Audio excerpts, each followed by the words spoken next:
The relationship between the narcissist and the empath is not simply a clash of personalities.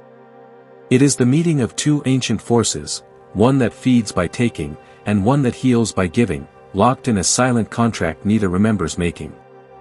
As long as the empath moves in the rhythm of appeasement, the narcissist thrives, sustained by the endless reflection of their carefully crafted persona. But when the empath withdraws, something profound occurs. The narcissist, deprived of their mirror, faces a void they have spent a lifetime avoiding. The armor of the false self, polished, ornate, convincing, begins to crack. And through the crack seeps the shadow, the unbearable truths of shame, worthlessness, and the hunger for love that has long been denied. Without validation, the narcissist confronts the one figure they cannot escape, themselves. This moment is both dangerous and full of strange potential. Dangerous, because the narcissist may strike out with rage, manipulation, or reinvention to restore the old equilibrium. Potential, because if they could bear to face the shadow instead of projecting it, the work of transformation might begin. Yet such transformations are rare.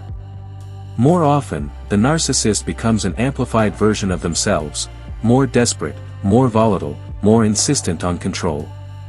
For the empath, the withdrawal is not merely resistance, it is initiation.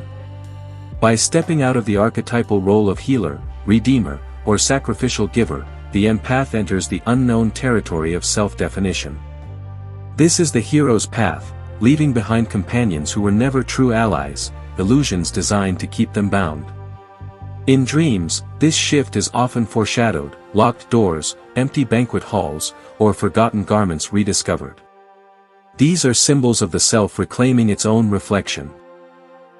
Meanwhile, the narcissist without their chosen mirror may become hunter, ghost, or tyrant. They seek new empaths, retreat into fantasy, or attempt to force the lost reflection back into being. Yet beneath these masks, the same truth persists: the narcissist without the empath is like a shadow without light. They still exist, but cannot move as they once did. From a symbolic perspective, the empath's withdrawal changes not only the narcissist, but the entire psychic field of the relationship. Every relationship is an ecosystem. When one organism changes, the whole must adapt.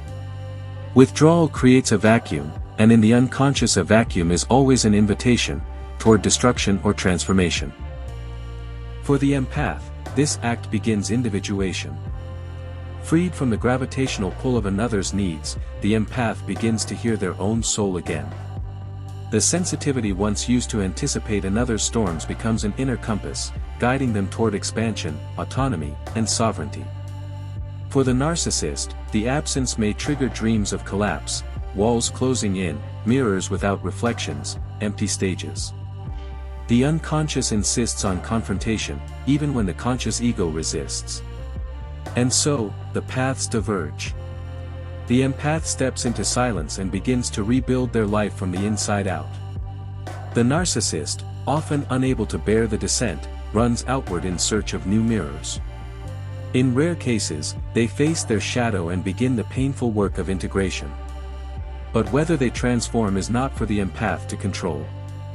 The deeper truth is this: the end of the dance transforms the empath far more than the narcissist. By refusing to play along, the empath withdraws not only energy, but complicity.